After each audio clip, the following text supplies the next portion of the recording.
Fist up. Fist up. Ease, Melee 2. Africa. Uhuru. First of all, I want to welcome each and every last one of you to the Aquaba Hall. I want to welcome you. I also want to take a brief second to wish all our mothers a happy African Revolutionary Mother's Day. And not only that, I want to give a, special revolutionary shout out to our comrade James. It's good to see you back in the room with us today. We know you just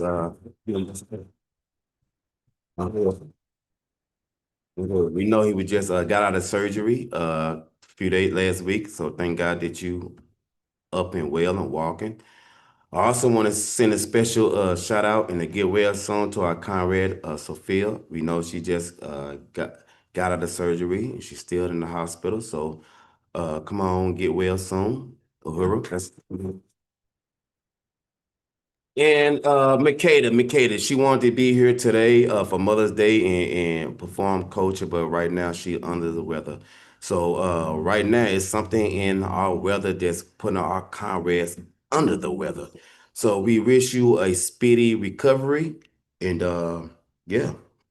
So right now, like I said, I also want to say Aquaba, which I already did, which is mean welcome. I just want to welcome you to this house this Black has built. Uhuru means freedom. My name is Westbrook, and I am the local president of the International People Democratic Uhuru Movement. And led by the African People's Socialist Party, the International People Democratic Uhuru Movement is a mass organization founded in 1991 as the leading organization in the struggle for bread, peace, and Black power in the 21st century. Today, we acknowledge a few things, but once again, I just want to keep acknowledging our 41st year established. Uhuru, come on, let's give it a round of applause. 41st for InPDUM, 52 plus for the party. So we are winning. We are winning. To join today, visit impedum.org/today and select a membership level. Our community rallies are held every Sunday from 3 to 5 p.m. And you can also view them on the Burning Spirit News YouTube channel and Facebook. We encourage the online viewers to like, share, and subscribe to the Burning Spirit Burning Spirit TV YouTube channel. Once again, I want to reiterate that today's theme is African women leading the African Revolutionary. African women leading the African Revolution on Mother's Day and every day. And since I butchered that, let me read it again. I say African women leading the African Revolution on Mother's Day and every day. Today we're gonna have a few sign-out sheets. We're gonna pass around a little bit later. We're gonna see if we could get some commitments out of our forces today. But one of the sign-up sheets is for the Sulor market. Dealing with the pies. And President Luca Day gonna explain a little bit about all of these things that I'm mentioning now. But another sign-up sheet would be pertaining to African Arts Festival that's coming up. Another sign-up sheet gonna be pertaining the trial in Atlanta. And last but not least, it's another sign-up sheet gonna be dealing with the Black Community Convention here locally in St. Louis. Before we continue, I know a few of y'all heard my phone.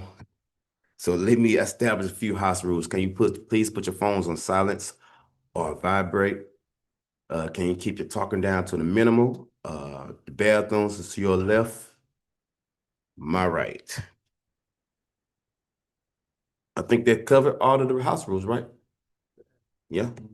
Well, I guess this is your time to participate. So before we continue forward, can you please stand up and join us in an African nation fight song? Uhuru. Fist up! Fight back! Fight back. Fight back.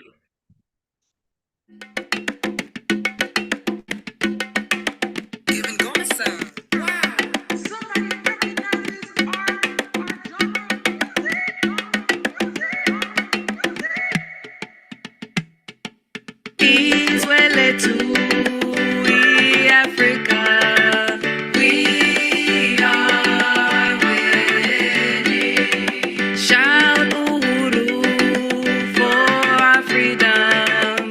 We are ready. We'll dance and sing songs when revolution's won. We are ready. Africa's best.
billion strong.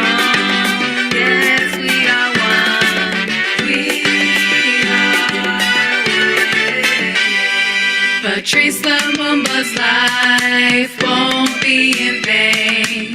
We are winning. Keep up the work in Marcus Garvey's name.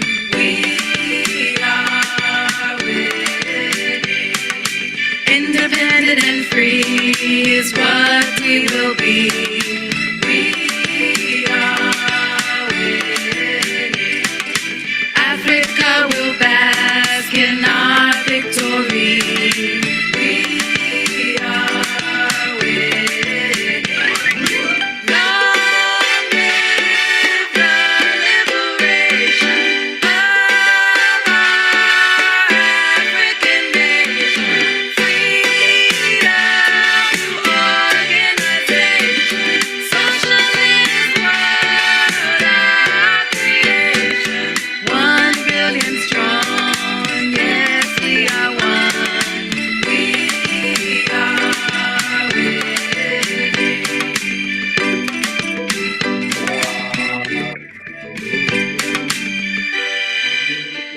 are winning. Yes, we are. We are winning. We are winning. Come on now. Let's put a round of applause together as we take our seats. Come on now.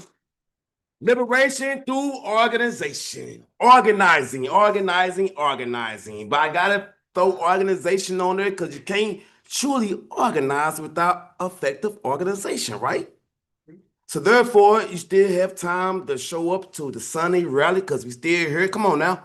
Come on down and join organization so you can get organized so we can truly win our liberation. Uhuru, Uhuru. Well, right now, I want to go into the political education, and right now we are dealing with we jumping out of the regular ordinary. See, right now we're supposed to be on 18, but because today is a special day, because today is the day of African women. That's what I'm celebrating. I'm celebrating African women. You know what I'm talking about? Because we know African women, they birth mankind. So not only I want to celebrate African women on this particular day, I want to also celebrate Mother Africa. You know what I'm saying? So today is our day. Today is our day. Today's our day. But that's why I think it was kind of called upon for us to deal with point 59 instead of point 18. Uhuru? So once again, out of the Revolutionary National Democratic Program, we are dealing with point 59. And it deals with political and social oppression of the and economic exploitation of African women. We commit ourselves to the relentless struggle for the right and dignity of African women and the end of social and political oppression. We, this is what we committed to. This is what we commit ourselves to. Sorry, I need some glasses. I'm trying to find my space right here again. Okay, we adamantly oppose sexual and economic exploitation of African women by any source, including our own colonized community. We demand the recognition of African women as equal partners and leaders in the struggles for the emancipation and unification of Africa and African peoples worldwide. We demand the immediate end to the particular abuse of African women colonial system. This particular colonial system, which recognized that, hold on, let me get some water. I'm starting to feel myself. Hold on, let me slow down. We recognize that this abuse has always included rape, subjugation by the white slave master, and the attempt by the white power to separate African women from African men. The oppression of African women include forcible subjugation, subject, my dry them up, but y'all used to that shit. But we include this force subjugation, subject. Man, listen, I hate this tongue sometimes. To the degradation. Okay, how about this one? Let me read this. Let me read this particular thing again. I started to feel myself. That's where you fall off. Everybody stay humble. Say stay humble, right? Stay humble. Stay humble. Okay. Now we demand the recognition. We demand the recognition of African women as equal partners and leaders in the struggles for the emancipation and unification of Africa and African people worldwide. We demand the immediate end to the particular abuse of African women colonial system. We recognize that this abuse of African, we recognize that this abuse of African women colonial system. Is that where I'm at? We recognize that this abuse has always includes rape, subjugation, and I'm sorry, y'all. Hey, Gregory, do me a favor. One of y'all, let me see our glasses. Let me see our glasses. Yeah. Mhm. Thank you. My man. Yeah. Okay. We demand an immediate end to the. Let's give a round of hand applause for the chairman. I'm just telling as he worked himself to the stage. Come on now. And maybe you might give me the energy. Maybe you might give me the I need to get through this. But my eyes acting like they didn't want to work today. Now, we demand an immediate end to the particular abuse of African women colonial system. We recognize that this abuse has always included rape and subjugation by the white slave master and the attempt by the white power to separate African women from African men. The oppression of African women includes forcible subjugation to the degradation to the U.S. welfare system, which make participation in the criminalization of African men a prerequisite for receiving this tiny pittance, tiny portion. This lists nothing. So, we demand an end to the degradation as well as other forms of oppression such as forcible sterilization through Noor plant and other means, the theft of African babies from their mothers, the subjugation of African children to brutal militarized school system, the massive imprisonment of sons, husbands, and fathers of African women. We believe, we believe that the absolutely uncriminal political and social and economical uh, okay, my fault. Let me say this again. And thank y'all for being patient with me. Okay. We believe in the absolute, unequivocal political, social, and economical equality of African women and men. We demand an end to the social oppression of African women and the elevation of women to their rightful place as equal partners in the leaders in forward motion of the development of African liberation as leaders, makers, and shapers of human history.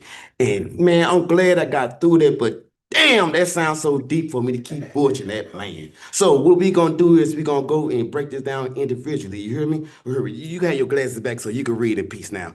You know? So I see that as I get older, my eyes get worse and worse. Uh uh but we commit ourselves to this relentless struggle. This is commitment.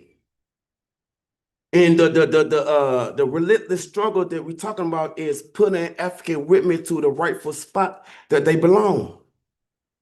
Um, and I know a lot of times I, I could do this. I was part of the Nation of Islam, so I could do this. But I know a lot of times I could beat them. I used to beat them up. I used to beat them up. So I don't want to lead with beating them up, but so be it. I know with the nations, a lot of African women, they play the back seat. Especially not limited to, but especially during their career move. You know, the men's they get served sometimes seconds, sometimes thirds before the women can even sit down and serve themselves. You know, we know in the workforce, we know that a lot of African women ideas get forward by the white man. They ask our sisters sometimes, what do you think about this? Look this over. Give me your ideas. Send me some emails. And when she come up with the thing that could bring that office or that company to the next level, do she get any type of raises or any type of promotions behind that? No, because most of the time they don't even know she did it because her boss has forwarded that idea as his. We know we even see this outside of that within the workplace because they get fraction of they get paid fraction of with the white man, the white lady, the woman, the black man, if for that matter. But they don't get paid what is due, but they do the most. They do the most. I remember once upon a time, and I'm still on one of chairman's uh you know lines, but once upon a time we was women they was able to or they was the word I'm trying to they was capable enough to raise the white children. They was capable enough to raise the slave master children. In a lot of cases, they was capable of enough to even breastfeed the slave master children. But now, if you look up and down in CPS cases, they saying we're not even capable of taking care of our own kids. But we say we are relentless and we are committed to putting our African women in a place where they need to be, where they ought to be, where they supposed to be. Because we say African women must lead.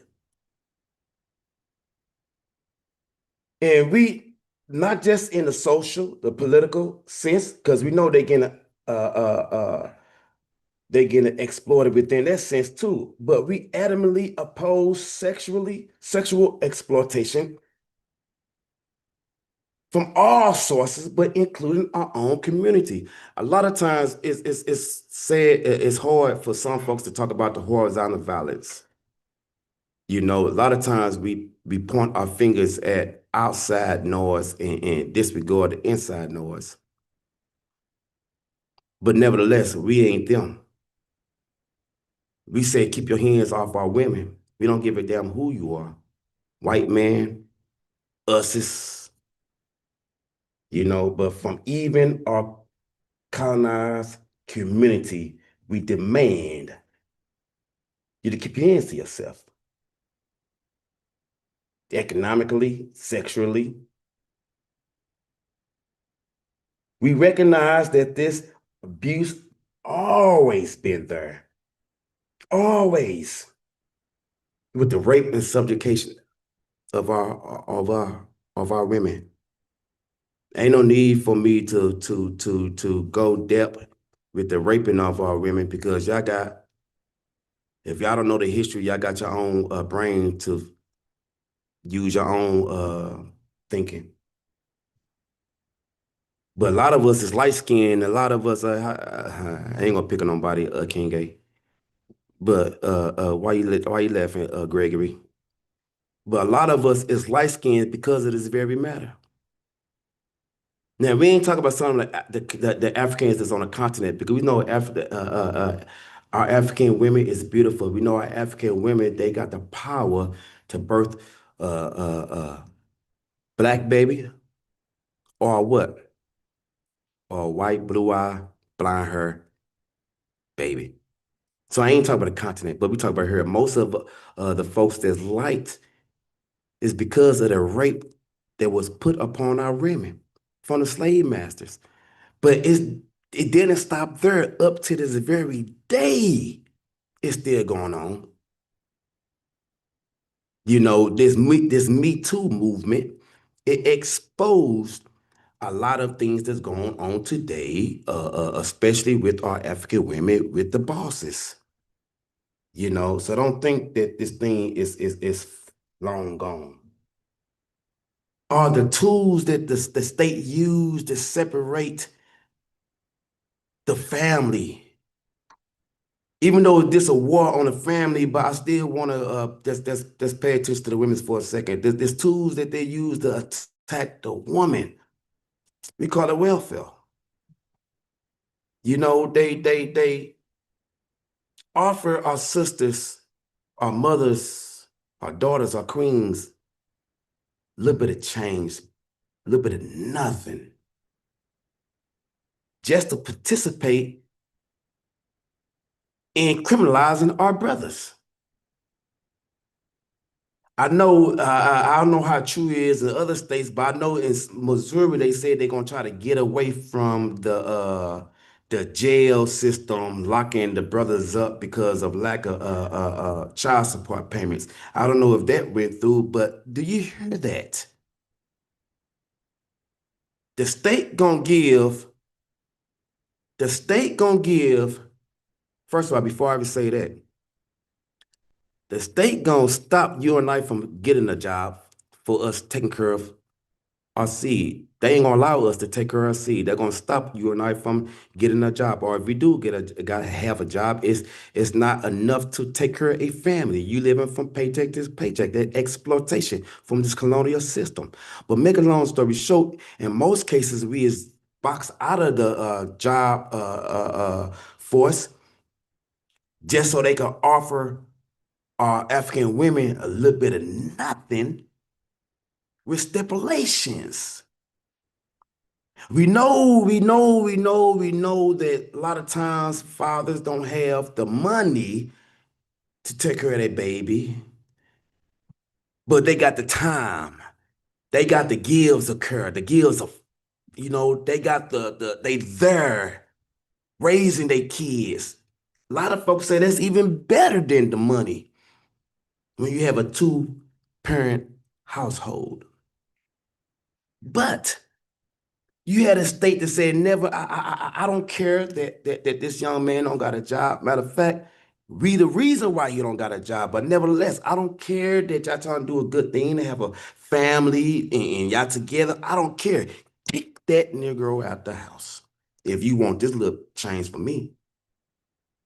And they act like it's something that's worth. Ain't nothing worth separating the family. They act like it's a couple $100,000, a couple $1 million. This chump change that you got to renew every 6 months to a year, this chump change that even if you get $1 increase, they taking away. You trying to tell me to kick my child's father out of the house. But not only box him out of a job, not only kick him out of the house, but lock his ass up. Lock his ass up. Excuse my French. See, ain't nobody down here. King just got down here, so maybe I can act like I ain't said. But these is the tools that they use against the black woman, against the African nation, the African people. These are the tools they use. But the what color group is the most recipient of welfare? Subsidies from the state. White folks. Subsidies from the states. The state paid these white folks millions of dollars, sometimes not to form. Not to put their food on the market. Not to put their food on the market. Eggs, well, it's going down now. I start saying eggs is high, but produce is high. That's still the truth. Fruits is high. These folks on these farms got abundance of these things. I wonder why everything that's healthy for you, everything that's promote health is cost too much. Everything that's harmful is cheap. But make a long story short, it's enough out here. Nevertheless, they rather this prices stay up because they pay folks.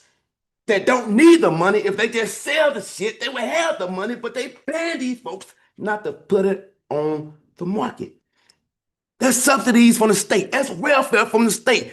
But they don't tell these folks to separate their families. They don't tell these folks they lock their white husbands up or white baby daddies up or what have you.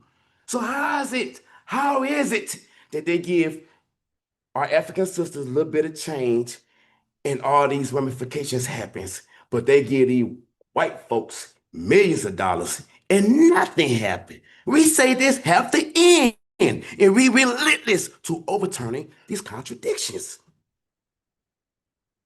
The oppression, the oppression of our African women, the abuse of our African women, all these things have to stop. But we know all of this is just part of white power. We recognize this abuse has always been there by the white slave masters in the attempt by the white power to separate the African women from the African men. The oppression of African women include this welfare system that I just spoke about. Criminalization is the prerequisite of you receiving these things that we just talked about. But you know what? We know one thing that's more powerful than any nuclear bomb that they might put together. You know what's powerful than any amount of billionaires think tank that they might try to put together is the nucleus of a black family. All right. Ain't nothing more powerful than that. And who is most of the time the beacon behind it? The what you call it, the matrix? Who is the one, the powerhouse? I know sometimes we men's got our big shoes and wear the pins and want to say they rerun the show, look in the ass. But if you had a woman for a significant time, you know that's a lie. If you live with a woman, you know that's a lie. If you was ever married, you know damn well she run the pins sometimes. You know that old saying. I hate that saying. Happy wife, happy life. But in reality, that's kind of true. That the African woman, what that old saying, and I might butcher it, my mind somewhere else, but what they say, behind every good woman, it was a strong, behind every good man was a strong woman, something to that effect. We ain't talk about no goddamn white man. I ain't not cuss. We ain't talk about none of those. Behind one of those type of folks is them timid women's that get beat, that scared to raise their hands and speak out. But behind every strong man, powerful man, is that leader, is that rock, is that person that encouraged that man when he come home after the dating beat him up, after the world that tossed him side to side. Sometimes she is strong, but we say even though our women shouldn't be abused from no outside groups, including our own. But sometimes we know, unfortunately, they get beat up by our own. Sometimes, unfortunately, if you look at it, the horizontal violence in the streets, unfortunately, the abuse, unfortunately, the killings, and the unfortunately these things, unfortunately, back to the strong woman, when she come home, she have open arms, but because the man withstood the world all day, sometimes, unfortunately, he come home and might yell or might disregard the wife. But nevertheless, she always been the rock, the support, to send them, the encouragement to send them back out there to this world. And they didn't like that. Your ex, your ex. What all the things that we are doing to him? What is strengthening him? What is strengthening him?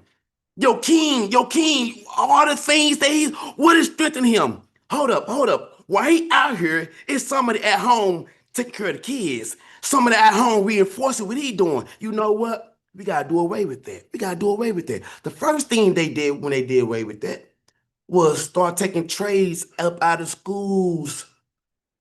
Start taking trades up out of schools so the man won't have no type of, you know, and then offering our women these type of downfalls. But that being said, we demand an end to all the special oppressions of African women. And we say that it's time for them to be elevated to their rightful place as equal partners and leaders in the forward motion of the development of African liberation. As leaders, makers, shapers of human history. As leaders, makers, shapers of human history. And that sums up the Black woman perfectly. Because if it wasn't for the first Black woman up out of Mother Africa, it wouldn't be no human histories or no leaders to make or shape these things. So once again, I want to salute the African women, and it's time for us to uplift them to the rightful place as African liberators, leaders, makers, shapers in this human history. Uhuru. Uhuru. Uhuru. I want to open up for discussion and thank you for your patience with my thick tongue. Uhuru. Uhuru.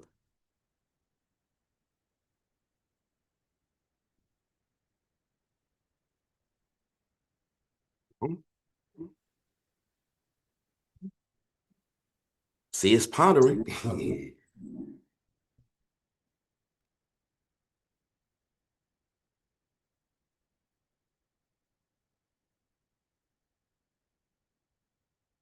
Yeah, I'm very thankful for African women of all kinds. They are very motherly creatures, very intuitive creatures. They are full of life, full of healing. It's not their fault, really. And in our history, it's not uh, their fault that they've been abused and misused and taken advantage of and lied to. And but what would you say would be the difference between our African women now versus our African ancestors? Well, you trying to scuba dive. You want to go deep. So I for the attempt to do that. And if I do apologize, I know our professor might help me out. But um you said the difference between our African women now compared to our ancestors.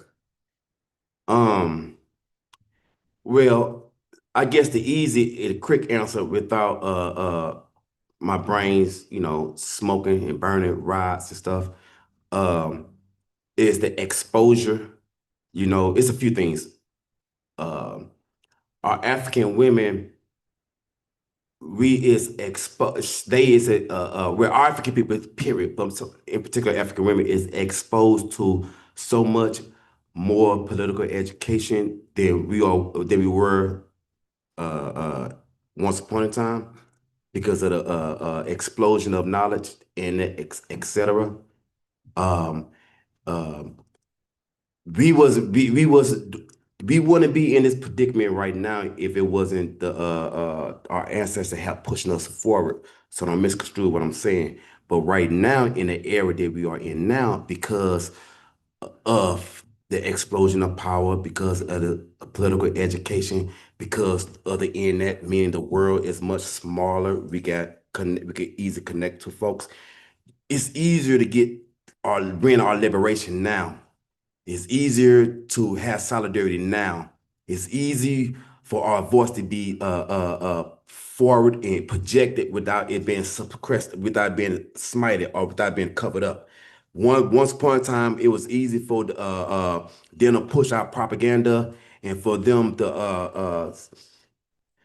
I thank God that what's his name, Marcus Garvey. He had when he had his shipping lanes. That was one way that our papers was able to touch Africans throughout the world. But look how he had to do it. But it was outside of that, in a few different spots in between time, we was able to do it. But for the most majority of for the most part, it was easy for them to cover up what was going on in Congo with Patrice Lumumba.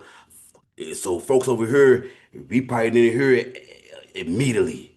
You know what I mean? So I guess what I'm saying is, with the explosion of knowledge, it's easy for our African women to get these things that we are speaking of now, which is put in their rightful place. You know what I'm talking about? Number one. Number two, I think what's different from right now to then is we, for a lack of better terminology, because we have yet won our freedom. We had yet won Uhuru. So please don't miscategorize, misconstrue what I'm saying now. But for us, the 13th Amendment, whatever. But because we won our freedom per se, the difference between our ancestors now compared to then, it seemed like you got some folks that's complacent, some folks that's content, some folks that's comfortable, some folks that actually think that they have their freedom. So that it's cool with the status quo. They trying to reform the status quo. Compared to our ancestors then, our African women then, you know, they didn't have that freedom. So that fire was lit in them. We didn't have to try to pack the house every Sunday during a Sunday rally to get folks to participate in their liberation. This is a job to do to get folks to participate in their liberation because folks think they already won it. Compared to the truth of the matter, then folks knew what it was. Nah, we ain't gonna let nobody. So I think right now, then it was fierce. Now you got some folks getting back on that wagon with the this black awareness or with the woke/awoke thing. But anyway, I think I answered that question. I don't know, but Yeah. yes, sir. He gonna do a better job. I told you. Uhuru. I don't know if I'm going to do a better job in responding to the question that was just raised. But I do think it's really important when we talk about Mother's Day and African mothers, that we place it in the context of the development of human life itself. Mm-hmm. How does human life happen? Is it magic? Does somebody actually believe that once upon a time some mysterious force descended from above and molded some clay together and then breathed in it and took the rib from one person and made the other human beings? If you believe that, then I don't have a decent explanation for you. But what we know is that the main force in human society is the production and the reproduction of life. We know that. And that's not even, shouldn't be mysterious. I mean, I know some people are religious, some people, have other means of coming to certain kinds of conclusions. But you also know that if there's no human life, none of the religion, none of the culture, nothing else makes any difference or any sense. You have to have life to do anything. So a primary role in human society is the production and reproduction of life, to stay alive, to keep making a capacity to live. And in the process of doing that, not just sexual, which is a crucially important aspect of it too, which is one of the reasons that the whole white world is so desperate at this moment, because the white women are not producing enough babies in order to even maintain the quantity of white people that exist in the world today. So that's a threatening thing. And especially when you live in a settler colony like here in the United States, where you presume to be the owners of the land and everything here. And then increasingly, you got this problem because your population is shrinking. So the master race is disappearing. At the same time, those of us who are supposed to be inferior, the indigenous people, First Nation people, et cetera, whose land you just stole the people who coming across these artificial borders. You know, these borders were not here before the white man got here. He created these borders to keep people out and to define what is property, his property. Those borders that we see existing in the world today as a consequence of the rise of white power are property borders. They are property lines. And so this is something that has occurred in human history. I think it's important for us to understand that, to get to the root of things, so that we don't get bamboozled by notions that have been given to us about foreign power that has attacked us. And this attack has been going on for a while, but I'm speaking now of just the last 600 years or so that brought us into this relationship with white people, white power. There was no such thing as white people, white power, etc. But this is something that was just recently born. And they have defined for us what is normal and what is abnormal. For example, the white people have defined the family, they call it a nuclear family, and their family is a husband, wife, 2 children, and a dog. That is the family. And you've come into this situation when you've applied for jobs or when you've gone to school and you have to put down family, the names of family members. If you're old enough, you've done it. If you're not old enough, you do it the way the white people do it. But when you put down there your uncle so-and-so and cousin so-and-so, etc., that's not your family as far as they're concerned. Your family is the husband, the wife, and the dog. That's it. Anything beyond that is no, and they call ours an extended family. They call what Mexicans and indigenous people extended families. Well, everybody's got that family but you. So ours can't be extended. Yours must be limited. You understand? What they have done is create a situation where women and children were born as property.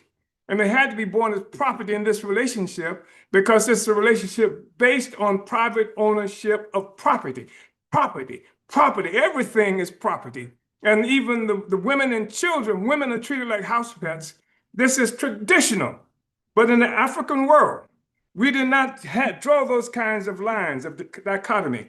And yes, we did things differently, men and women, but that was based on some natural and normal things. I mean, men are traditionally stronger than women. And so it meant that we function in certain capacity, and women have to learn other kinds of things. I'm not saying learn, I'm not talking about like go learn how to sew and make baskets or something like that, but I'm talking about just in the development of the whole social process. For example, there's the story that most of you have probably heard when Queen Nzinga, who was a brilliant woman, a brilliant soldier. I'm telling you, you cannot do better than Nzinga. She changed her name. She became Queen Anne at one time. She told the Portuguese, I like you so much, I'm going to adopt Christianity. I'm going to take your name, etc. She fought them tooth and nail. She was the fiercest fighter against the enslavement of our people that you could find. And so in order to try and embarrass her and undermine her, on one occasion, she went to have to visit the governor. The white man was the governor because they owned this property, and they create these entities that they call governors of these lands. And so when she went to meet with this guy, he's sitting, on this chair behind the desk and everything, and he's gonna humble her because she is the damn queen. And he's gonna create a situation where he sits and she's got to come there and stand in front of him. But she had this brother with her who functioned as her security. And when they got before this white man who was sitting behind his desk, this brother fell on hands and knees, on his hands and knees, and she sat on his back while he is stronger. He played that role on and the way white people have translated at different times was that she made him do it. No, she didn't have to make him do this. We have different relationship roles in this relationship. Doesn't mean one of us is inferior and the other one is superior. Is we have different roles based on certain real things in the real world. So she sat on his back and met with this guy. And what I'm saying is that we cannot base our assumption on relationships on what the white man has, what the colonizer has, what the Europeans have. The fact is that we have different kinds of relationships based on different modes of production that we came from. We came from methods of production because Africa, where we come from, was kind to us. Nature was kind to us. And so you have a situation where life, that's the origin of human life, is in Africa. So you know that if you see people starving in Africa today, if you see it hard for people to reproduce in Africa today, it's not natural. It's abnormal. Nobody went to, white man did not go to Africa to create people. Africa created people who started in Africa and went on all around the rest of the world and created the rest of us. And so I think it's really important for us to understand and not to make assumptions on what's normal in our relationship based on what the white man does, how he has done it. Now, for example, we've seen situations. Westbrook was just talking about how they talk about, like put you on welfare and then use that as a basis for taking your children or keeping the husband from the family. But the truth of the matter is, it didn't start with that. Anybody know anything about the history of how we got here? Anybody know how they separate us before we got here? Anybody know how they put us on different boats and separate us coming out of these slave camps, these torture camps that they had us in? Men go this way, women go this way, and then and so you might see your wife for the last time. Once she gets on that ship, you getting on one boat, she's getting on another boat, separated from your children and what have you. You separate you from your children, and then they put you to work. And the work that you do, and this is something that we must really understand. Now, all of this stuff that they've created that characterizes as what do they call it when chivalry? Chivalry in Europe. Sir Francis Drake, is that the guy who throws his cape down in the mud, and the white woman can walk on his cape so that she doesn't get mud on her feet? This is the same Sir Francis Drake. This is the same colonizer who, living in an era of feudalism, who were putting iron corsets on white women when they go off to fight, or when they do something, they put these corsets on white women and put the key on there so the women can't have sex with nobody. This is they who did that, not Africans didn't do that. That was their history. This is the thing that, and we must understand that. And so, but they would treat us we would create rules for us based on the relationships that were born out of their history, their experience, their modes of production. And their modes of production, when were they doing this? They call them chastity belts. Why were they doing this?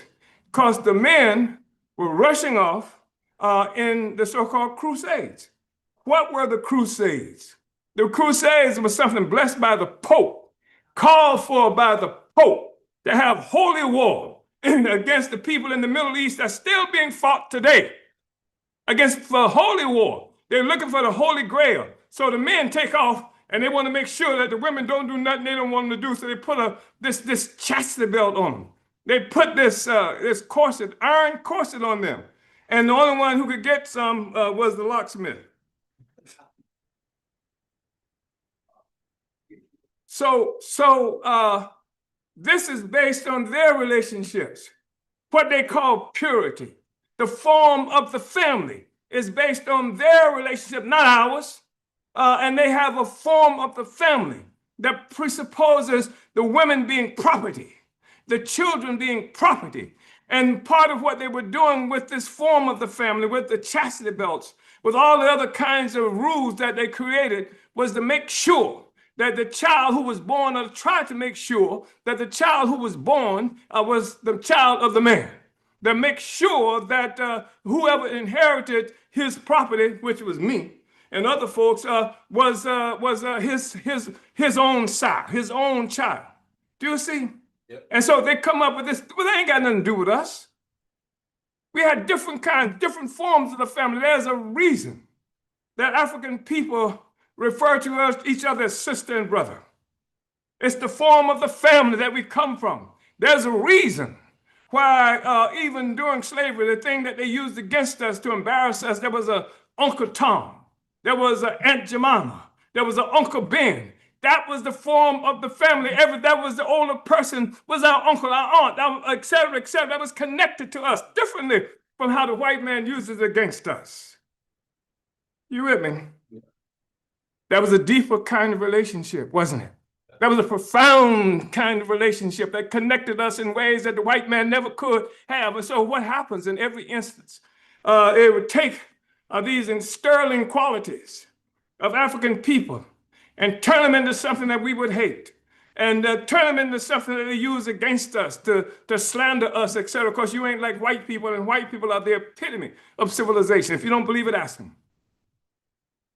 So this is the kind of thing I think is important for us to understand. Now, African women, you can find throughout history incredible stories of African women. You know, you can go back to people like Queen Sheba, you know, who had palaces in what they now call, what's that place over there? Yemen. You can go back various places in the world. You can see where women 8 months pregnant, African women leading armies and stuff like that. You can find that. I'm telling you, in history right now.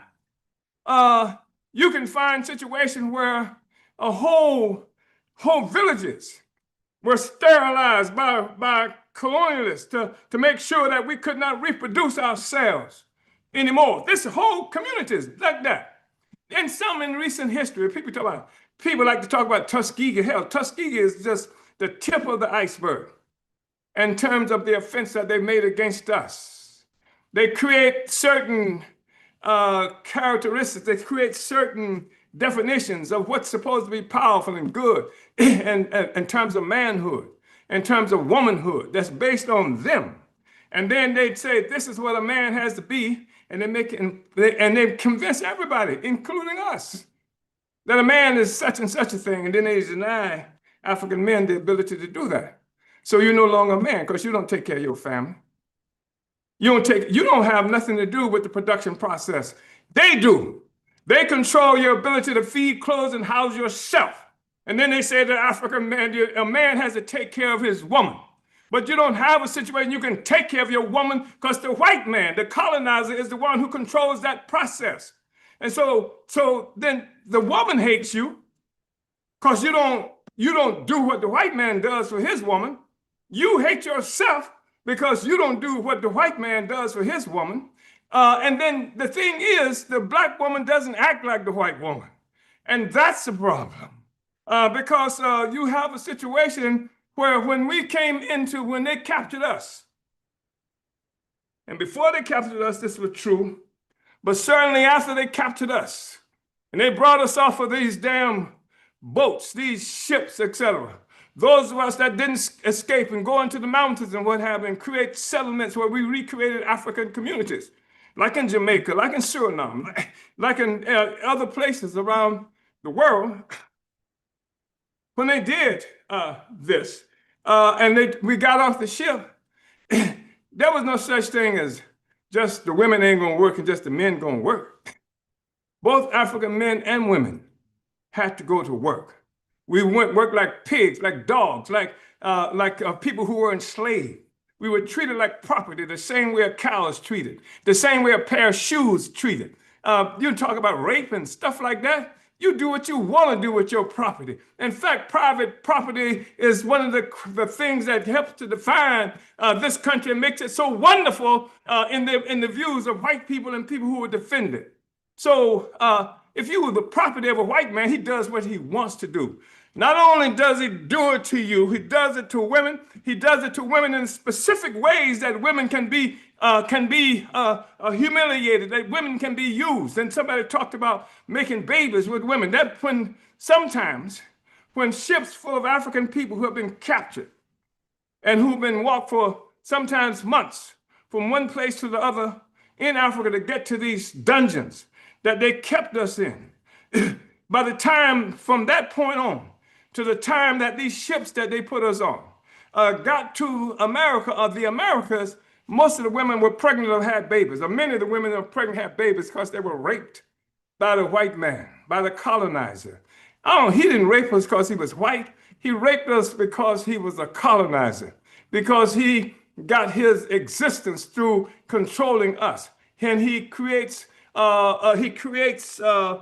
social norms. He creates mythology, mythos of his greatness based on the horrors he created against the rest of the people. How many of you have celebrated the pioneers? How many as children? When you talk about Thanksgiving, you go there and they make these little phony hats that's supposed to be like the pilgrims and give you a little feather to put in your hat, and then they act like somehow the so-called pilgrims, who were the white men, who were the colonizers, taught the indigenous people how to cook turkey and all this other kind of nonsense that they've created. This is the fallacies that's been pumped into us that we have to live with. And if you don't act like that, there's something wrong with you. There's something wrong with you. You're not civilized if you don't act like that, because the white man has posited himself. The colonizer has posited himself as the essence of what civilization is. And so based on the fact that you're not like them, then you are not civilized. And based on that fact, they spend a lot of the time that they against us. They put us in jails to make us civilized. They put us in prison to make us civilized. And they created distorted relationships between us. There's no such thing as a normal relationship between African man and woman, however, women and children. If it is not somehow consciously connected to the struggle against the system of our oppression and exploitation. And good to see you, Comrade James. How you feeling? You better now? I'm happy to hear that you're so much better. Yeah. Yeah. And I want to express my appreciation to everybody who's come to this meeting and who come to all of these meetings, because you're in the vanguard and the forward motion of changing the world so there's a place that's fit for human beings to live in, make it African-like. Africans, when you hear, one of the reasons that St. Louis reminds me so much of Africa is you've heard this thing of Southern hospitality. All of the South. Why would the South be different, for example, than the North? Why would there be a Southern hospitality, not a Northern hospitality? Can somebody say why? Because in the South, they were imitating the manners and mannerisms of Black people who were brought here, who would say, sir, who would not serve because we were the master, but just the same reason we would say Uncle Tom, Uncle Ben, the same reason we would say those things, because that's who we are. That's part of our culture. And so, and that's one of the things that I run into all the time. Here in St. Louis, I say it all the time, yes, sir, et cetera, because that's part of our culture.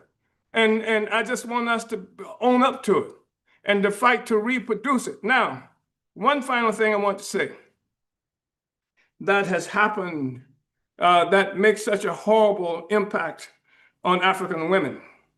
And that has to do, again, with the form of the family. Again, we've come to understand this thing that the white people have as a normal form of family. If you don't do it that way, there's something wrong with you. They will even put you in jail. They created laws around that.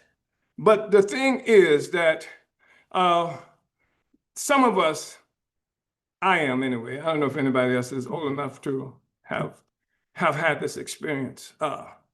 And you can find it in certain places in the southern US now, and you can find it in various places all over Africa now. The fact is that an African child, this is where that thug, criminal Hillary Clinton got this thing about it takes a village to raise a child, because that's where we came from. There was no such thing as a single mother having to take care of a child. It was the community. The child was the ward of the community. The child was literally a ward of the community. So if I was playing with my friend in another neighborhood and his mama called him in to eat, I went in to eat too. That's just the way it was. Might not have had that much to eat, but we all ate it. And if I got out of line, that mother would pull me in, spank my butt, and say, go and tell your mama. That's what she said. Go tell your mama. And you'll say, oh God, please, don't let mama know that I did this. You understand? Those are the kinds of families and relationships that we come from.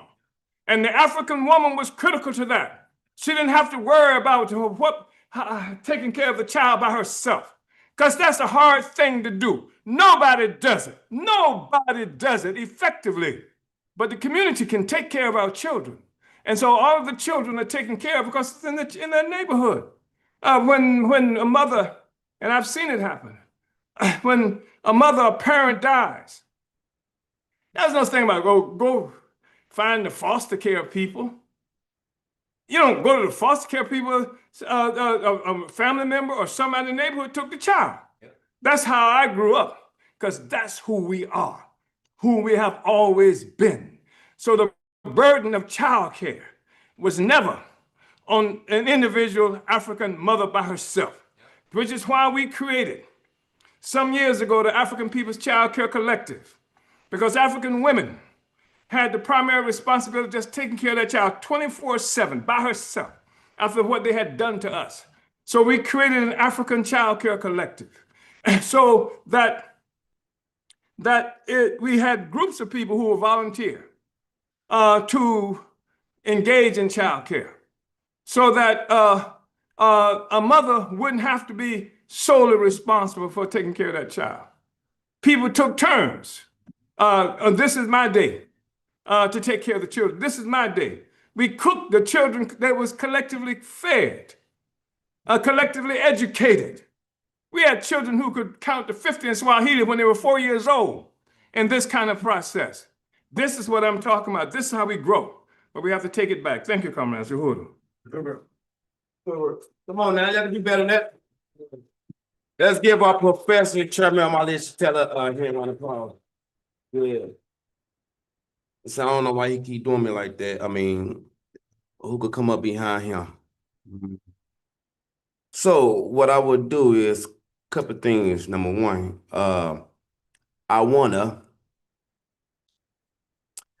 first of all, I want to appreciate our guests. I'm finna pick on you. I want to appreciate our guests, man. It look like you allow your the mother of your child to have a break.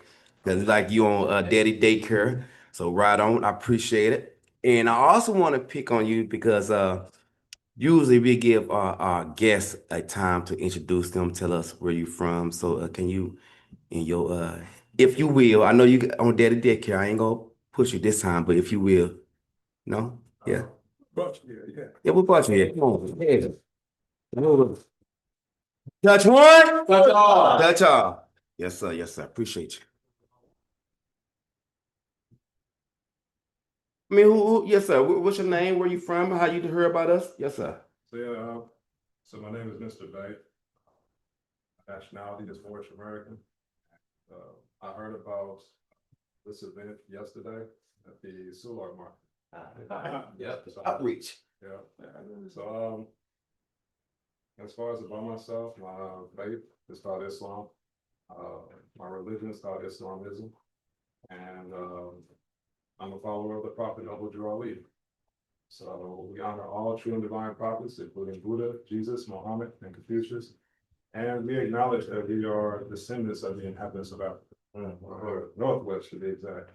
So yes, we definitely acknowledge our roots, and we would like to uplift those roots to our highest understanding of who we are.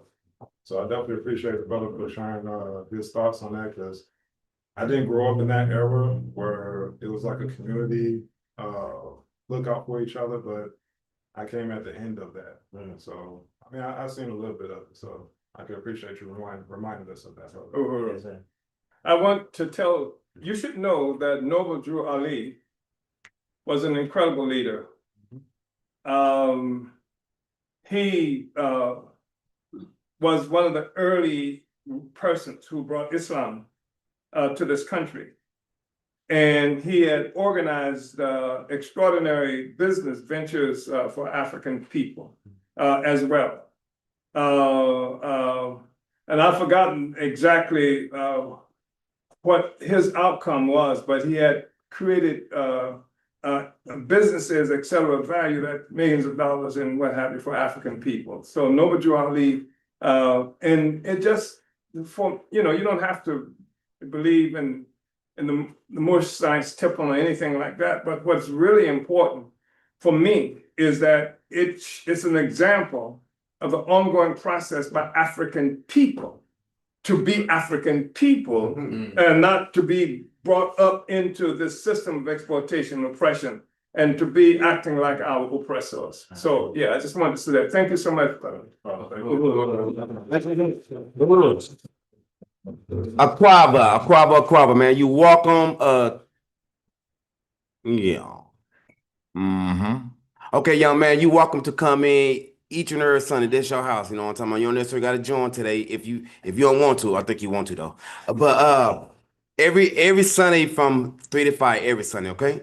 Uhuru. So hopefully next time you bring your the mother of your child. Uhuru. Thank you. And I also before continue, I want to read quickly Kumba's statement. Uh okay. From a Conrad Kumba is African women were free. We had levels of leadership on a daily basis based on tradition. African women led on militaries, political, and social campaigns. Today, African women are colonized subjects and do not control the rights of their lives.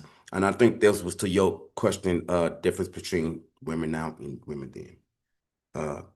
Now, May I say? yes, sir. Go on. Because we like to talk about the military accomplishments of African women, and they've always been there, but they haven't always been there in the same form.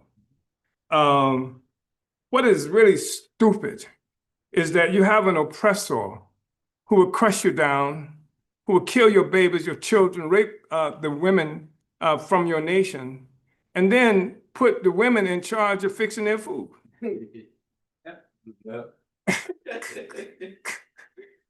Put the women in charge of taking care of their babies. Now, I'm not going to tell you all the stuff that African women did under those circumstances, because some of you would jump up and run out and be upset about the sisters. But some of you are old enough to remember you cannot beat up an African woman and then go to sleep. But the African, yeah, I mean, African women early on would do stuff like crush glass and put it in the food. They didn't know why they were dying. African women would sometimes take their babies who were going to grow up to be big people who would kill our babies, kill her babies, and like a hat pin in the back of the skull, in the back of the brain. Oh, isn't that something? Didn't bleed because it was instant death. Nobody knew why these babies were dying. We knew why our babies were dying. I'm just saying that African women have always fought, always fought. From whatever position they were pushed into, African women have fought. So if you didn't see them on the battlefield as such, they were on the battlefield, you see, in different ways, et cetera. So I just wanted to say that. And I'm not encouraging anybody to go out and get glass and hat pins. But I just think it's really important for us to understand that there are various fronts on which we have struggled, and African women have struggled. And we can't just base, there's this line that is in our community that what the women do, they teach the babies and do all that's true. And when we say they teach the babies that grew up to be men and women. African women do that, Generally speaking, our opinion about ourselves, if we're lucky, have opinions that have come from the African women who gave birth to us, who raised us, et cetera, et cetera. So there are various forms, and we cannot minimize that. When we start talking about African liberation, of the power of African women, just cannot put it into categories that meet the definitions of what women should be doing that has come to us from our oppressors, or even categories that we think we created, but we were pushed into because we had no other explanations for anything than those that we were pushed into. So I'm so proud. I almost say I'm so proud my mama was a woman, but then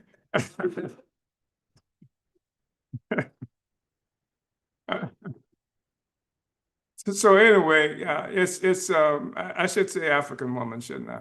Yeah, yeah, comrades. So this is a splendid occasion that we have, and to celebrate African mothers. And I think there were other people who were supposed to be saying something, and I'm taking their time. All right. Hey, look, he the leader. He the leader not only of the African Socialist Party, but he the leader of the African nation. So you have every right to take everybody time. Who gonna say something? So you got good security. Who gonna do something? I'm just teasing.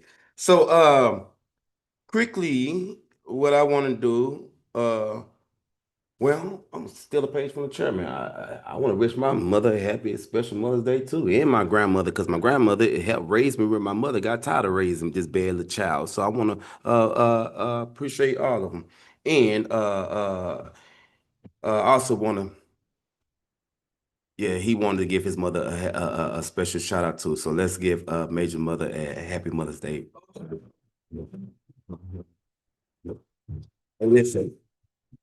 Yes. So let me just say that on July 29, 2022, when my home was attacked here by the federal government of the United States because of the struggle that we're involved in. You talk about African women being involved in struggle. My wife, Deputy Chair Onazine Shatella, I've told the story over and over again, but one aspect of it I was not clear about until just recently. Because when they asked us, they demanded that we come outside with our hands empty and our hands up. And I asked my wife, Deputy Chair Onazine Shatella, to stay there and call people, let me go down first. And she came down too. But I didn't know that she came down because she had made a decision that she was not going to let me go down there by myself. She had made a decision that she was not going to let me go down there by myself. And I just, wanted to say that. And that probably had an important role in my being alive as well. Yeah. Somebody was watching. Hey, what's that old saying I butchered last time? Behind every great man is a strong woman. Okay. You just proved that once again. Okay, you right. Yeah. No, go ahead. I put my pen down. Yeah, Chairman trying to rob me, y'all. So once again, I want to appreciate all of our leaders, African women, all our leaders that's playing a special role up front, and even playing special roles in the back. Right now, speaking of other African mothers and other African leaders, right now it's a time that I want to bring up our International President Luca Day, and he gonna play a couple videos, tell us who this is, and he gonna take y'all forward if y'all don't mind. Uhuru? Uhuru, fist up! Come on, let's give a wide applause as he make a step to the mic. Fist up! Like that, right back. Uhuru, comrades, welcome, everyone who is here. And this next portion, we'll be showing a few videos coming out of ANWO. Oh, okay, yeah, coming out of ANWO. As you all know, this Sunday rally's theme is African mothers leading the revolution. And we celebrate the resistance of African mothers and as well as African women. And we just the the history of the resistance of African people, and in particular today, African mothers and African women, we want to place front and center for the whole world to see. Their leadership is incredible. Uhuru, we can go through the videos, Comrade Kabula.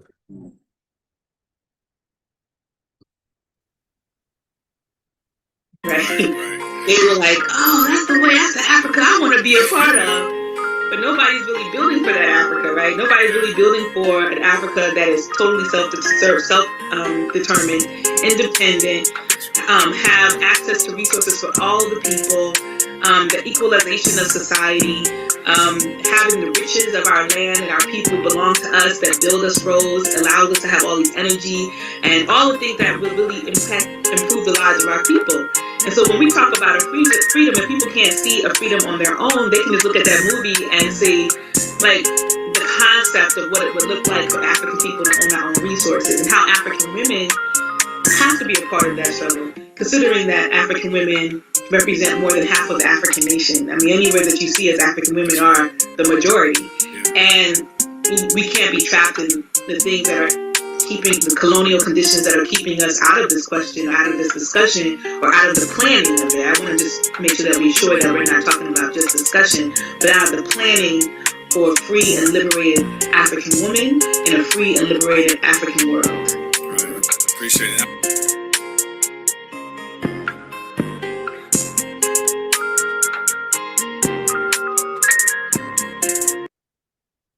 Uhuru, thank you. Next video. It's different in that we are really welcoming in the masses of African women from all walks of life to participate in helping to draw out what our future is going to look like. For a lot of Africans, in particular African women, we don't really see a future. You know, it really is wrapped up in this colonial context, attached to certain things that we have now, and a future that's really determined for us by colonial masters and capitalist industry and bourgeois concepts. And so it really is a chance for us to talk about the issues that are impacting us, how we're going to solve those issues, and how we're going to grow organization around the world. So it's not just something that the African National Women's Organization in the United States is dealing with, but how is it that we can actually speak to and connect African women from all over the world? Because, you know, we are an international organization. We don't regard these borders as our national identity. We are African people. And we connect with other Africans everywhere. And our nation is connection to Africans on different continents, in different countries, in different places. And so that's our national representation.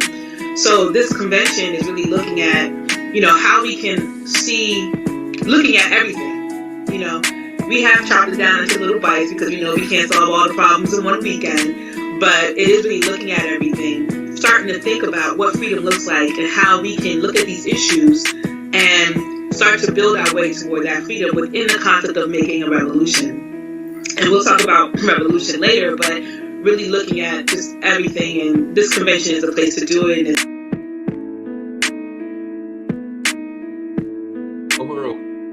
But that one was an older interview. The next one is on the 10-year anniversary of ANWO.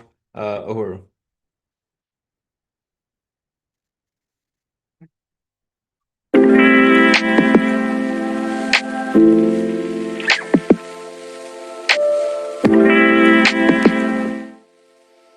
"10 years ago, the African People's Socialist Party launched a strategy, one rooted in the total liberation of African people everywhere. From our founding conferences in Washington, D.C. and London, England, to 10 years of struggle to exist as the political home for African women struggling against our oppression, the African National Women's Organization has fought to build the revolutionary capacity of African women. Since 2015, ANWO has been unwavering in our mission to empower and advance the issues of African women politically, socially, and economically through collective organizing and sisterhood. We know that only through our own unity and self-determination can we break the chains of colonial oppression and create a new world. Over the past decade, ANWO has led countless initiatives. We have built networks of African women, launched international campaigns, and taken action to defend our communities. We have fought for economic justice, health rights, and political power, always guided by the principles of African internationalism. Let's don't fight back! Our proudest achievements have been working with and creating powerful networks of African women organizers. Across the U.S. and beyond, our members have taken bold stands against colonial violence, gender oppression, and economic exploitation. We have fought for the rights of African mothers, working-class African women, and young girls, ensuring that their voices are heard in the struggle toward liberation. imperialist country to come in. Not France, not Portugal, not the United Kingdom, not the United States. Imperialism must go. Our movement is about the people, the mothers, daughters, and sisters who have found strength, community, and purpose through ANWO. Their voices and commitment fuel our work and remind us why we must continue forward to end the parasitism of colonial capitalism. Stop kidnapping Black children! Stop kidnapping Black children! Uhuru, all power to the people. My name is Mecca, and I'm a member of the African National Women's Organization. So I joined the African National Women's Organization because it is an organization that points out the real problem, which is colonialism. But not just point it out, but comes up with solutions and programs to engage the people to fight for self-determination. Uhuru, my name is InPDUM. I live in San Diego, California, and I serve as the Membership and Recruitment Coordinator for the African National Women's Organization. The reason I joined ANWO is because I want African women to be free from oppression. I believe that women have a role to play in the revolution, and the sooner we accept this role, the faster that we can get on to creating a world where African women can live beautiful, fruitful lives. Plus, I heard there were some bad sisters that was going toe-to-toe with the system, and I knew that was something that I had to be a part of. Hi, my name is Mashe. I'm president of ANWO DC, and I joined ANWO to have a community of women who look like me and to learn about my history.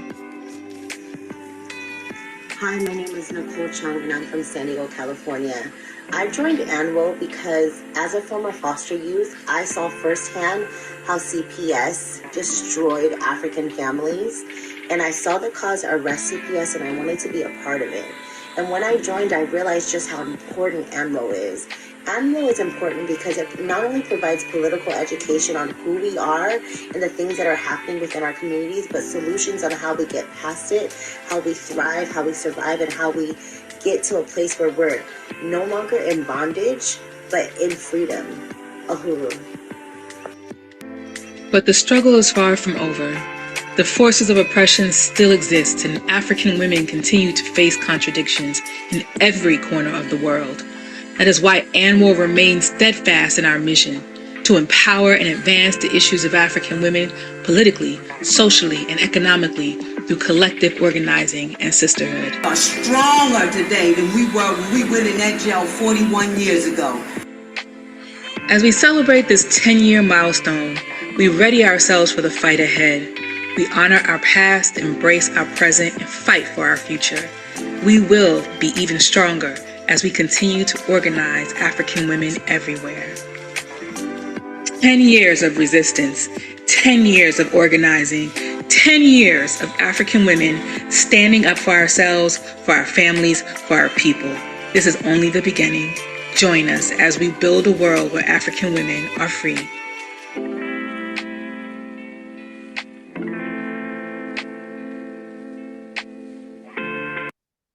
And this is the last video before we bring up Comrade Sister Carol. Uhuru.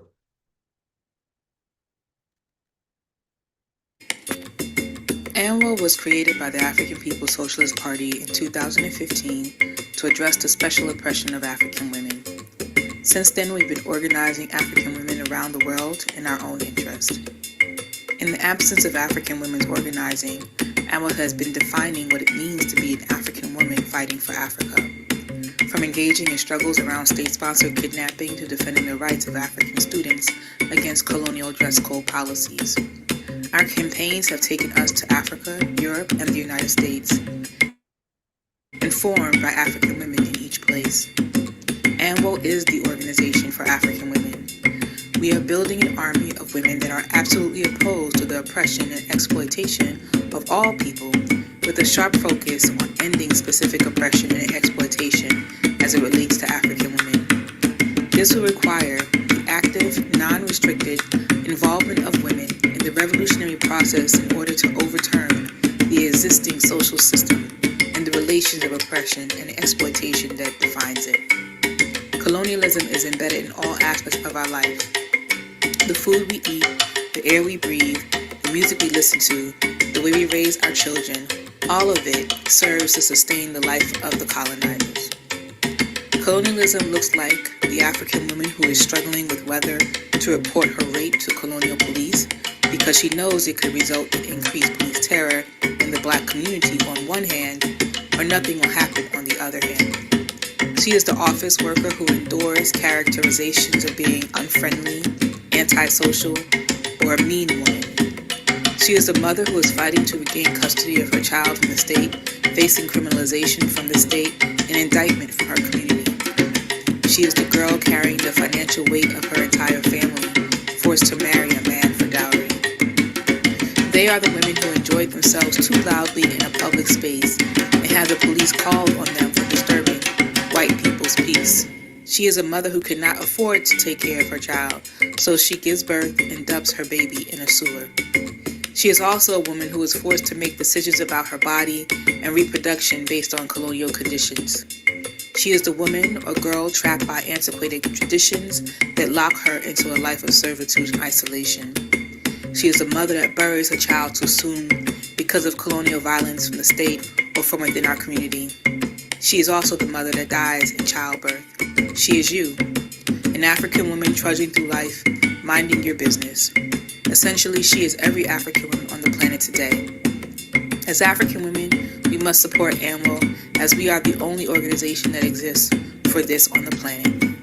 We are the ones that we've been waiting for. Join today.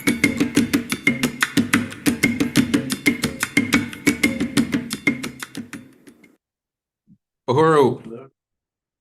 Right on, let's give us applause.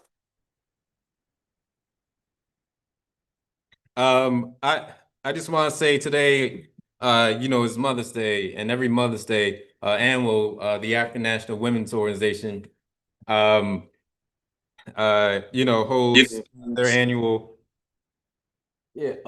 their annual, Black Mothers March, on the White House, and so that's that was going on today, and so the ANWO forces are currently there, and I think this whole thing about African women being equal partners, leaders, makers, and shapers, in the struggle to liberate Africa and the emancipation of our people is incredibly significant, and we do want all African women. I mean that ANWO, to be ANWO members, including within InPDUM itself. But yeah, next we have Comrade Carol, who will be coming up, and she'll be reciting a statement out of the last African Women's Month. Uhuru. African women, African women, African women, fist up, fist up. Uhuru. Right on.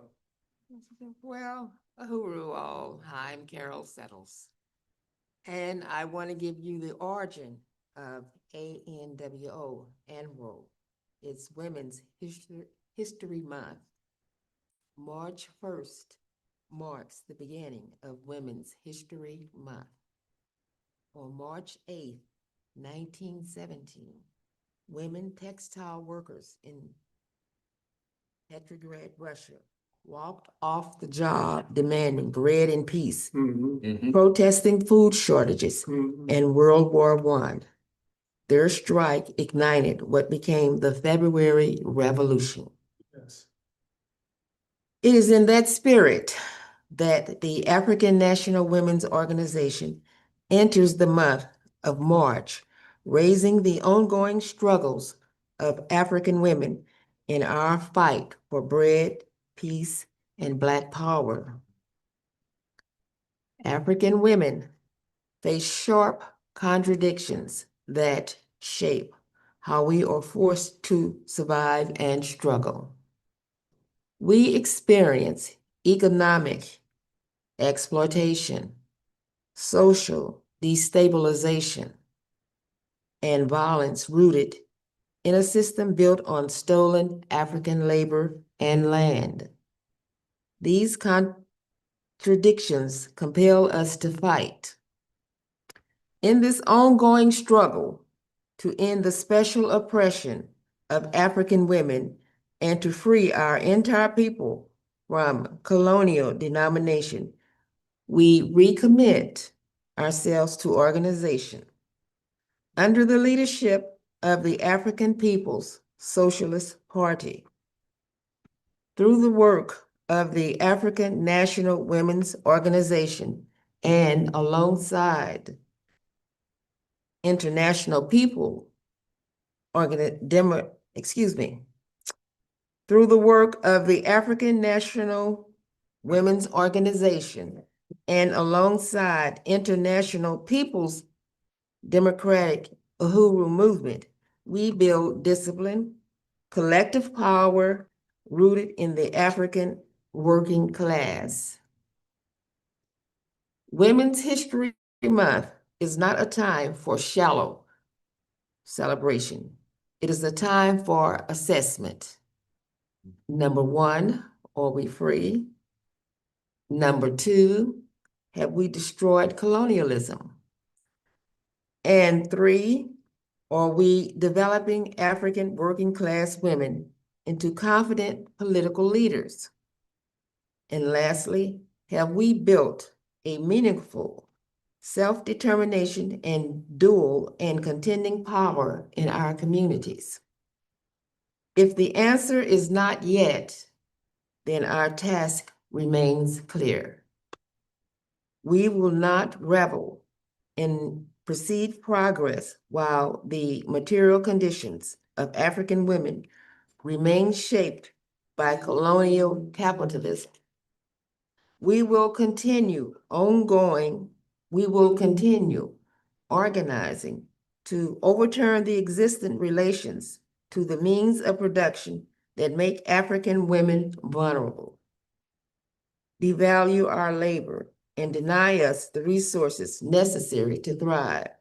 We fight for a world where African women control our labor, our land, our institutions, and our future. Women made history in Petrograd by refusing hunger and war. African women will make history by refusing colonialism. In struggle and liberation, we will win. Uhuru.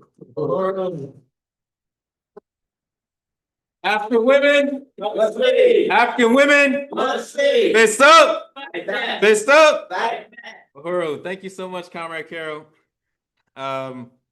Okay, we have, we'll go ahead and move forward with the call for membership and resources. This will be done by Comrade Gregory, who is over the Economic Development Subcommittee here locally. And he's an extraordinary force. Uhuru, fist up! Fist up! Uhuru. Uhuru, brothers and sisters, comrades. Uhuru. Okay, today's goal is $100, and I wanted to mention that there's three ways you can contribute that $100. You can give out some cash, and we'll certainly accept any cash that you have today. You can go on Cash App and look up InPDUM IEC and make a donation in that fashion, or you can go on InPDUM or organization donate and make a contribution in that fashion. So we're looking at a goal of $100. I will come back, let you know how we hit that goal, and be looking forward to meeting that in a moment. Did we need to do anything else with that? Membership. We do have several membership opportunities with the Uhuru movement. We have, and if you'll bear with me a little bit as I look out the back of my eyes, I just wanted to mention on membership, there are two things that are happening with that.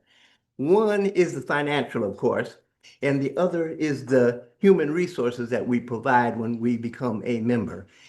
Each of those is critical and important, and each of them should be looked at not in terms of the volume, but in terms of the specific contribution made. It's like the garden that we plant. You know, you have to cultivate the soil a little bit, you have to stick a seed in there. You're not going to get immediate results. Slowly, with proper attention and the sun and that creator being good to us, you end up getting a tremendous plant, and you are then able to benefit from the fruit. Now, when we look around our community, we see the results of the contributions, both financial and human, that have been made here with Uhuru. You look up and down West Florissant, it was a bare strip, and over the last few years, you've seen the beautiful Carver Hall put together. You've seen the basketball court that's down there. And after intense struggle, you saw the opening of the Uhuru Bakery, the official opening coming soon. You see the urban farm that is being grown there. You see a radio station that'll be kicking off. These are all the results of the contributions, both financial and human, being made by our African community. There is no small amount that is not important. There's no large amount that we're not willing to accept. That's fine. But, and you have a couple of ways in which you can make that contribution. I want you to bear with me as I go through them. One, of course, is the George Jackson, Desi Woods InPDUM membership. That's $5 donation. It's an annual donation. So $5 will allow you to participate in the Uhuru movement and help with all these things that we've seen up and down the street. We have the Musa Bantu level membership. That's $10 annually.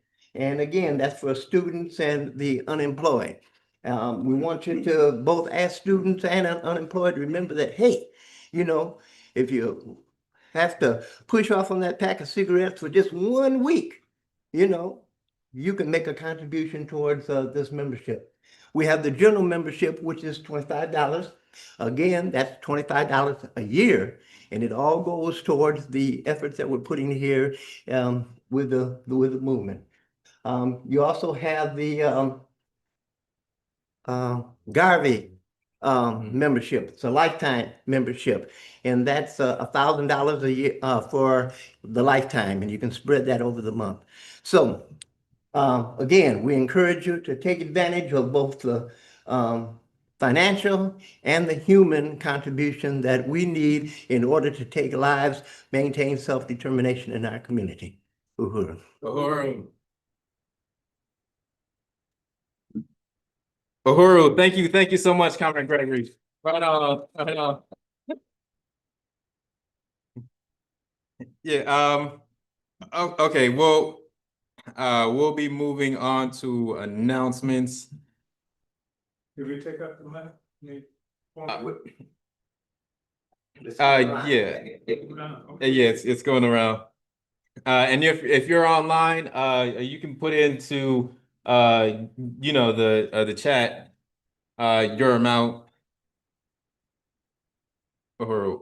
And I got 25, so yeah. Yep. Yeah, and of course this helps with the functioning of InPDUM, make sure that the flyers get printed, any event spaces and things like that. Just continuing our work of winning the masses, bringing the masses of African people back into political life. Uhuru. So on to announcements. We are streaming live from the Burn Spear TV YouTube channel, the online voice of the International African Revolution. If you are watching online, please give us a like and share and subscribe to this channel. It helps with the algorithm to reach a broader audience. The Burn Spear TV has also just launched its paid membership program. offering a 20% off promo code for the burnspear.store, where you can find books by the chairman, Chairman Molly Shatella, as well as other Burning Spear merchandise. Basic membership is $4.99 per month. We encourage you to support this important platform by clicking the join button and signing up. In case you missed it, you can watch our historic September 2025 annual InPDUM convention on the Burning Spear TV channel. Be sure to check out the dynamic presentations by Matsamela Odom, Chairman Molly Shatella, Jesse Todd, and many more, as well as reports from Africa by Louise Kinsasha, Tafari Mugeri, and much, much more. Do we have anyone to speak on the bakery grand opening? No. Oh, yeah. Well, What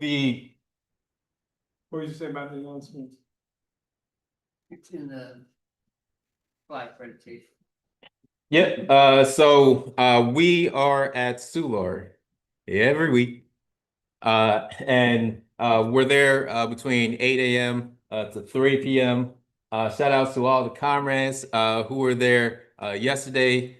Comrade James, Comrade Gregory, Comrade Carol, and as well as Comrade Siali and myself. And we did had a volunteer, Comrade Ileana, if my memory is correct.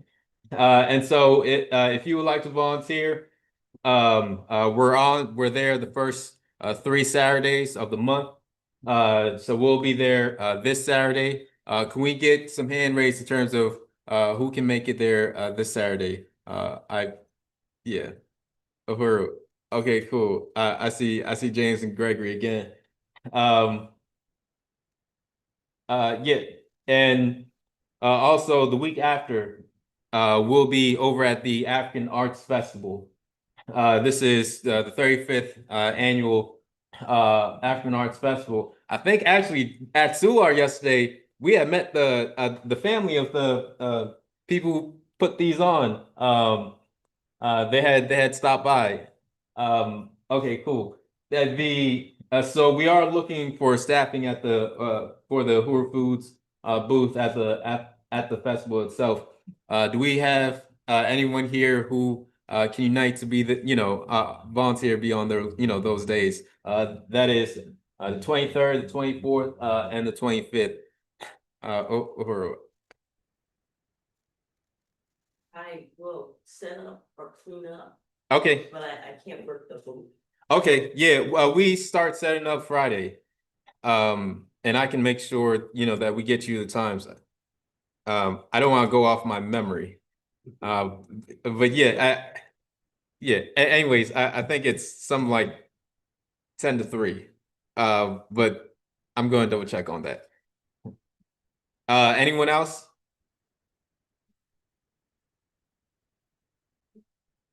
All right. There will be forces coming from outside St. Louis to help out with the African Arts Festival. We anticipate at the festival something like over 20,000 Africans usually attend, and so it's a great opportunity. So it's a great opportunity, comrades. Yeah, and we gotta do all the work that we can. Getting the spear out. The pie's gonna sell themselves, but making sure that we are really working to build this branch. We want this room packed and full every single Sunday. Uhuru. Next up. We have the 10th annual electoral campaign school that will be occurring right here in St. Louis at the Uhuru House. This is from June 6th to the 7th. And it's titled, it's the whole damn system. We're not going back. Yeah. Oh, yeah. And these electoral campaign schools, we train everyday African people in these communities how to run for office, not just how to run for office, but how to run for office with a Black political agenda. And so, we've been providing that, training for over 10 years. For 10 years, this is the 10th year, and that's a victory. Uhuru. Next slide. A major update. Hands off Uhuru, hands off Africa will be returns to court for the precedent-setting appeal of the Uhuru 3 case. This is going to be in Atlanta, July 22nd, over at the Albert P. Tuttle U.S. Court of Appeals building. And so we currently have sign-up sheets to get people to Atlanta. If you're interested in getting, interested in getting to Atlanta, please do let us know. Yeah, and it should be it should be in the back. Do we have anyone here who would be interested in getting to Atlanta for the 22nd for the oral arguments?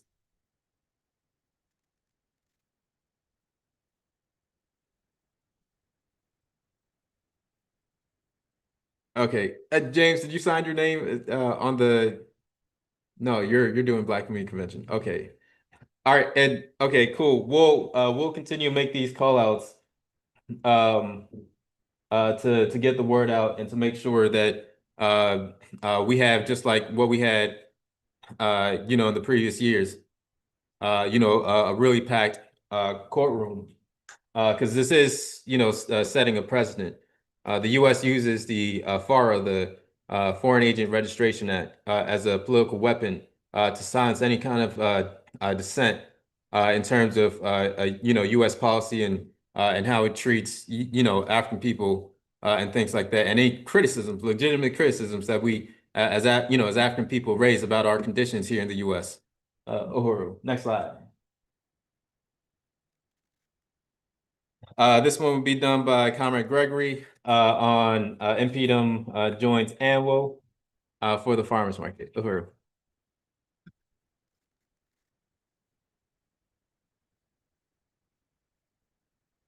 Uhuru again. Just wanted to mention that the St. Louis InPDUM joins ANWO, African National Women's Organization, at the One Africa, One Nation Farmers Market on Saturday, June 6th, 10 to 3 at 40007 West Florissant. The goal of the market is to provide North St. Louis with a fresh, healthy food alternative in the midst of a food desert. In addition, in the spirit of Kujichagulia, self-determination, InPDUM is promoting a community yard sale.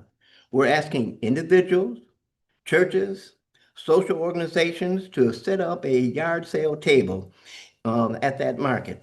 Bring your usable, slightly used household items to the market and create our own system of affordable community commerce. Or if you don't want to set up a table yourself, donate your items to InPDUM for our commerce table. And we are requesting donations of small furniture items, kitchenware, tools and lawn equipment, toys and babies items, sporting goods, and home art or decor. You can drop items off here at the Uhuru House, 4101 West Florissant, or you can call me, Gregory Reed, at 314-604-3517 to arrange pickup. In the spirit of the African People's Socialist Party, Black Power Blueprint, Uhuru. So I didn't know, you noticed that you didn't mention clothing, so you're not taking clothing. I didn't mention clothing because two reasons. One is that we wouldn't have the physical capacity to handle clothing at our table. If someone wants to set up their own yard sale with clothing, more than encouraged. Also, if they want to make donations of clothing, ANWO is accepting donations on that. Correct. Okay, any other questions, by the way? All right. Uhuru. And last but not least, we do have sign-up sheets for the building of the Black Community Convention, and anyone who would be interested in participating in that. Comrade James, could you raise your hand? This comrade is going to be helping to get people signed up. Yeah, and you should have a clipboard with you.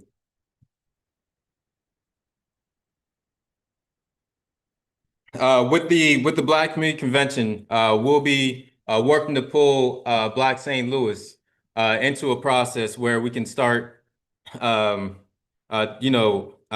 discussing a Black Community Convention.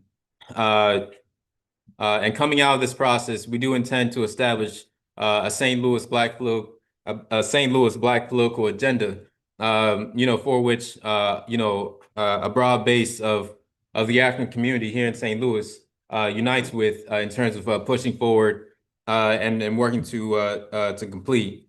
And this is, because the Democratic Party, the Republican Party in City Hall, has no agenda, or plan, for us, and unless that plan includes, throwing us into jails or pushing us out of our homes. And so St. Louis will be pulled into a process of building a St. Louis Black community agenda. And so we need you, and as well as to help pull that together and do outreach and things like that. We do want to start getting the word out in terms of getting signups for the Black Community Convention, even at Sular Market. And so, and as well as the African Arts Festival, like I said, over 20,000 Africans. I mean, we can, we can really, build going into that, Uhuru. So we'll be doing outreach at Sular this weekend. And I really do need everyone who can make it to be there. And this is, part of our practice in terms of, making this like a consistent kind of thing. Anyways, the Africans are really, really happy every time we're out there. And they're really happy to engage with you all. Uhuru. Next, the RNDP.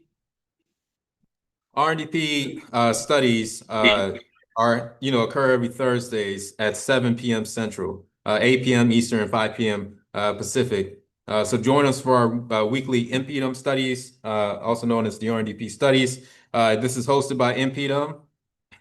And to join or register to join, and this is open to everyone, go to tinyurl.com/RNDP study. Once again, that is tinyurl.com/RNDP study. Next, order the Burning Spear today. Get your Burning Spear newspaper today. This is the voice of the African working class and the International African Revolution. It is an important recruiting and organizing tool of InPDUM to get a summation of current events in the world from an African internationalist perspective. So get a bundle today or subscribe today at theburningspear.store. You can also sign up an incarcerated brother or sister who will receive free monthly copies of the Burning Spear newspaper as a lifeline to the outside world. And so you can also donate to the Prisoner Subscription Fund to help get the Burning Spear into the prisons. And the Burning Spear is beloved in the prisons. They are passed around until they're literally worn out, passed from cell to cell and things like that. Lastly, help to build the Sunday rally. Hopefully we got the total so that can be announced. Okay.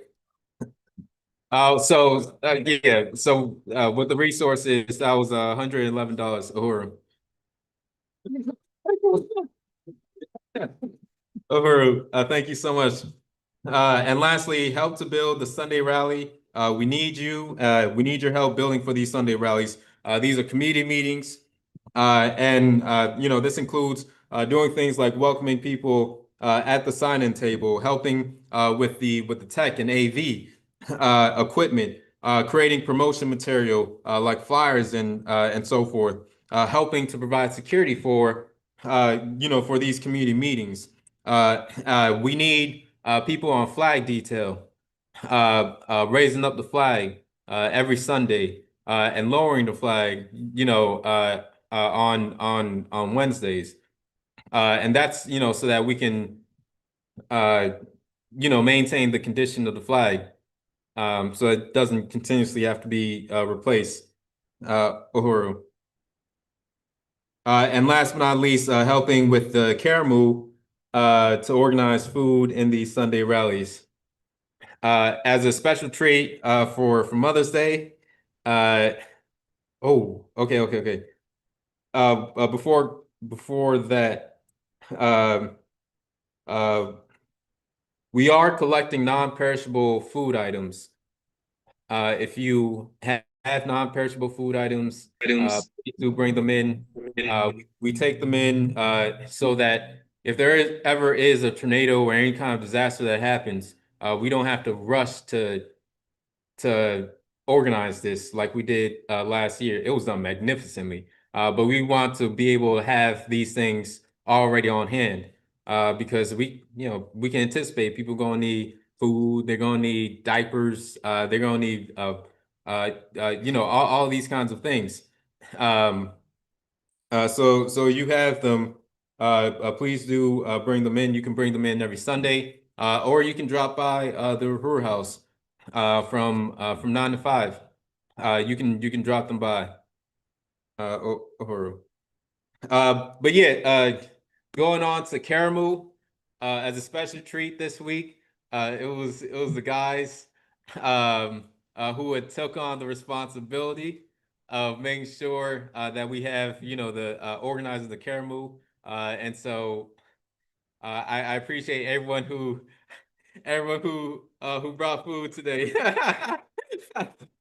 I just want to say I struggle with this because I was at the store getting some things and I was pulling random brothers. I was like, we gotta put our brain cells together. These sisters are calling for Mother's Day brunch. I don't know what that is. I've never been to a Mother's Day brunch, and so we struggled and things like that. But thank you so much, comrades, for everyone who brought a meal today for CAREMU. CAREMU means feast. So after these Sunday rallies, after these community meetings, we usually congregate together, eat together, and